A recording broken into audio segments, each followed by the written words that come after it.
Okay, so if you, Abdullah, if you travel out of the country and coming back, since probably your name matches with something in government database, more than likely you will be treated extremely in an extremely bad fashion, irrespective of the fact whether you are a 6 month old kid or you are 17 years old kid or you are 20 years old kid.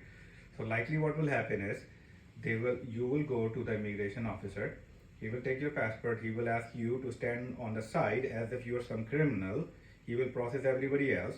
Then another person, officer will come. He will simply talk to you in a very rude manner, say, "Follow me," and then you will follow him to a stupid place.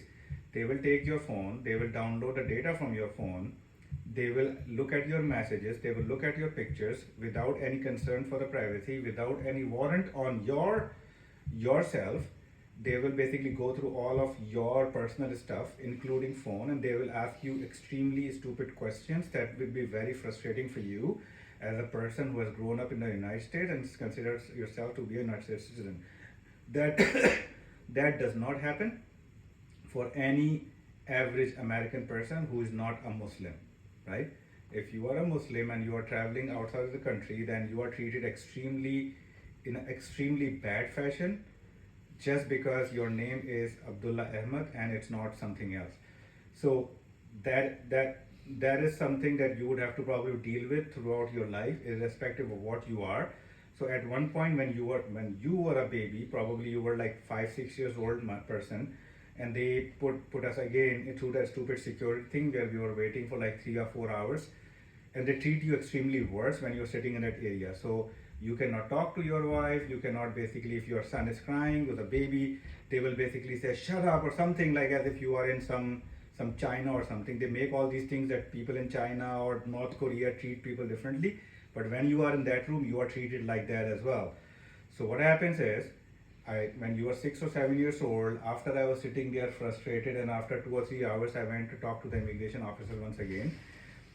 I asked him what is wrong. I mean, why is this keeps on happening with a small baby? And the officer whose last name was Ahmed as well, and he was a customer border patrol person.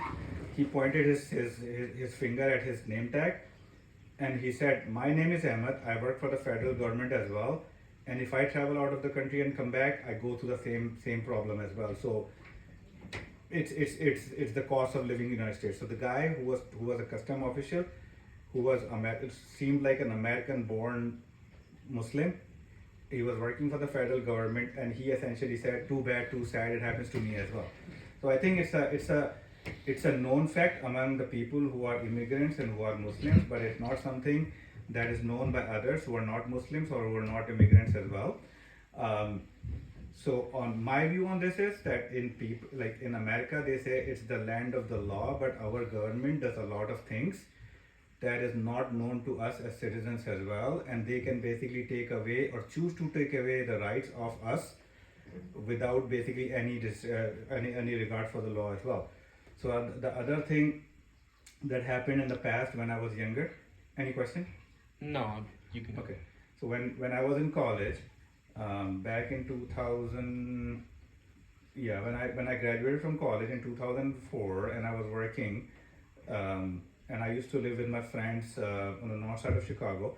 So one day I was in office, and then two FBI agents came to our house. They knocked on the door. My roommates, who were my friends as well, they were in the room. They came in. They essentially asked that can we come in, and of course you don't say no to FBI agents. You basically they asked them to come in. They essentially started asking them question about a person that one of them knew through another person. So it was like a person X living in that home knew a person Y who was living in California. That person Y have talked to a person who was in Oklahoma, right? So they interrogated about that person. The guy said, "I don't know the person," and this and that, right? Um, and then when the FBI agents left, they essentially said, "Oh, if you hear something, you let us know."